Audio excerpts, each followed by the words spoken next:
किसी से message expect कर रहे हैं, किसी का मैसेज मैनिफेस्ट कर रहे हैं और वो मैसेज नहीं आ रहा है, तो आज आप सही वीडियो पर आए। आज हम इसी बारे में बात करेंगे। कुछ टेक्निक कर हम किसी का भी मैसेज मैनिफेस्ट कर सकते हैं, उसका मैसेज एक्सपेक्ट कर सकते हैं और टेक्स्ट भी आ सकता है। मैं हूं अंजलि अग्रवाल, टॉक विद अंजलि। जब हम इस टेक्निक को कर रहे होते हैं ना, तो हमें कुछ बातों का ध्यान रखना बहुत जरूरी होता है। सबसे पहले कि जिससे भी हम मैसेज एक्सपेक्ट कर रहे हैं, जिसका भी हम मैसेज मैनिफेस्ट कर रहे हैं, उस इंसान से हम कभी ना कभी मिले जरूर हों। बिना मिले ये टेक्निक काम नहीं कर सकती। ऐसा भी नहीं कि आपने सिर्फ उससे फोन पर बात करी हो और आप उससे मैसेज एक्सपेक्ट कर रहे हो, ये टेक्निक तब काम नहीं आएगी। इसलिए उस इंसान से आपका जीवन में मिला होना बहुत जरूरी है। दूसरा, जब आप इस टेक्निक को कर रहे हैं तो आप बहुत लो वाइब्रेशन में भी हैं तो भी ये टेक्निक काम नहीं करेगी। इसके लिए आपको अपना वाइब्रेशन हाई रखना बहुत ज़रूरी है। यदि आप बहुत नेगेटिविटी से भरे हैं, आप बहुत ज़्यादा अपने किसी सोच के मंथन में चल रहे हैं और आप किसी का मैसेज कॉल एक्सपेक्ट करते हैं, तो ये टेक्निक आपको काम नहीं करेगी। उसके लिए आपको अपनी वाइब्रेशन को पहले नॉर्मल और फिर हाई पे ले जाना बहुत ज़रूरी है। चलिए हम शुरुआत करते हैं कि हम इस टेक्निक को करते कैसे हैं। सबसे पहले जब आप इस टेक्निक को कर रहे हैं तो आप अपने सारे कामों से फ्री होकर एक एकांत की जगह देख लीजिए, जहां आप आराम से बैठें, शांति से। आपको कोई 10-15 मिनट के लिए डिस्टर्ब ना करें, वरना ये टेक्निक जो है ना वो काम नहीं करेगी।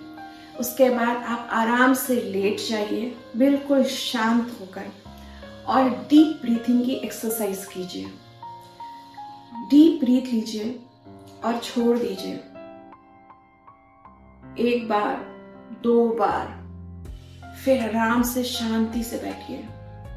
कुछ सेकंड का पॉज लीजिए, फिर आराम एक डीप ब्रीथ लीजिए, फिर उसको छोड़ दीजिए, फिर लीजिए, फिर 2 बार छोड़ दीजिए, फिर आप आराम से पॉज लीजिए।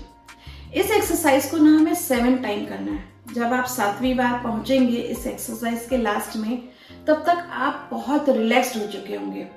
जब हम इस टेक्निक को करने जा रहे होते हैं ना, तो हमें बहुत रिलैक्स्ड होना, हमारी बॉडी का रिलैक्स्ड होना, हमारे मन का रिलैक्स्ड होना बहुत जरूरी होता है। तभी हम इस टेक्निक पे कॉन्सेंट्रेट कर पाएंगे। इसलिए ये डीप ब्रीथिंग की एक्सरसाइज हम करते हैं। उसके बाद आप आराम से बैठ जाइए। जिस जगह आप लेटे हुए थे बस वहां बैठ जाइए और शांति से आंख बंद कर लीजिए। कुछ मत कीजिए और अपनी थर्ड आई पे फोकस करिए। जब आप थर्ड आई पे फोकस करेंगे तो जो भी आपके नेगेटिव विचार आ रहे हैं उनको साइड करते जाइएगा, हटाते जाइएगा और शांति से बैठिए। जब आपका पूरा फोकस आपकी थर्ड आई पे आ जाए, तो आप जिससे भी मैसेज मैनिफेस्ट कर रहे हैं, जिसका भी मैसेज एक्सपेक्ट कर रहे हैं, उस इंसान को सामने लेकर आइए। आप ध्यान रखिएगा, जब आप इस टेक्निक को कर रहे हो तो आपके चेहरे पे एक हल्की सी स्माइल होना बहुत जरूरी है। और जब आप सामने वाले को लेकर आएंगे तो उसके फेस पे भी हल्की सी स्माइल होती है। आप देख रहे हैं कि वो सामने वाला इंसान आपकी तरफ देखकर आपको स्माइल दे रहा है। ये सब आप इमेजिनेशन में कर रहे हैं। उसके बाद आप देख रहे हैं कि सामने वाला अपना फोन उठाता है और आपको मैसेज करता है। आप जिस पे भी मैसेज चाह रहे हैं, व्हाट्सएप पे, इंस्टा पे, एफबी पर, टेक्स्ट पे, जैसे भी आप मैसेज एक्सपेक्ट कर रहे हैं, वो आप देख रहे हैं कि वो आपके नंबर को खोलकर उसमें मैसेज कर रहा है और वो मैसेज आपके पास आ गया है। जो रिंगटोन आपने मैसेज पे लगा रखी है, वो रिंगटोन बेल हो रही है और वो मैसेज आप अपना फोन उठाकर देखते हैं कि आपके पास सामने वाले ने मैसेज कर दिया है। यहाँ पर कुछ लोग बहुत बड़ी गलती करते हैं कि बहुत लंबे लंबे मैसेजेस एक्सपेक्ट कर लेते हैं। आप यहाँ पर बहुत छोटा सा मैसेज, बहुत छोटे से सेंटेंसेस का मैसेज रखिएगा और वो मैसेज थोड़ा वाइब्रेशन, हाई वाइब्रेशन का हो, लो वाइब्रेशन का नहीं हो कि आई एम सॉरी या आई फील बैड। इस तरह की जो मैसेजेस होते हैं ना, इनकी वाइब्रेशन बहुत लो होती है। तो हमेशा हाई वाइब्रेशन के मैसेज एक्सपेक्ट कीजिएगा। वही मैसेज आपको कंटिन्यू करेंगे। उसके बाद आप वो मैसेज रख देते हैं और आप मन ही मन बहुत खुश हो रहे हैं कि जो आप सोच रहे थे वो हो गया। फिर आप उसी जगह 5 मिनट बैठिए शांति से और आंखें खोलिए और सबसे पहले यूनिवर्स को थैंक यू करिए, ग्रैटिट्यूड करिए कि thank you so much universe, आज मैंने जो भी मैसेज मैनिफेस्ट किया था वो मुझे मिल गया है। और अपनी ग्रैटिट्यूड जर्नल में जो आप डेली लिखते हैं उसमें इस चीज़ को ज़रूर मेंशन कीजिए कि आपने जो आज मैनिफेस्ट किया था वो आपको मिल गया है। उसके बाद जब आप इस टेक्निक को कंप्लीट कर लें तो उसका जो सबसे लास्ट चीज़ है वो ज़रूर ध्यान रखिएगा कि जब आप ये टेक्निक कर लें उसके बाद आप बार बार फ़ोन चेक मत करिए, बार बार उस मैसेज को चेस मत करिए कि मैसेज आया कि नहीं, अभी तक क्यों नहीं आया है, मैंने तो ये टेक्निक बहुत सही तरीके से करी है।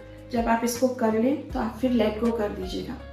अगर आपको ऐसा लगता है कि सामने वाला मैसेज नहीं किया है तो आप एक बात तो ये समझना बहुत ज़रूरी है कि सामने वाले की वो वाइब्रेशंस उस टाइम बहुत लो रही होंगी, इसलिए वो टेक्निक कंप्लीटली उसके पास तक नहीं पहुंची है।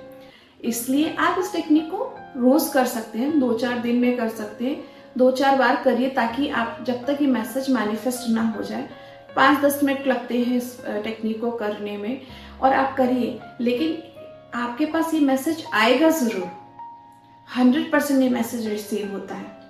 आप इसको सही वाइब्रेशन में, सही थॉट के साथ, सही इंटेंशन के साथ जब आप इस टेक्निक को करेंगे तो आपके पास वो मैसेज रिसीव होगा ही होगा। अगर आपको मेरी बातें अच्छी लगी हो तो प्लीज़ मेरे चैनल को लाइक कीजिए, सब्सक्राइब कीजिए और बेल आइकन का बटन दबाना मत भूलिएगा। Thank you so much.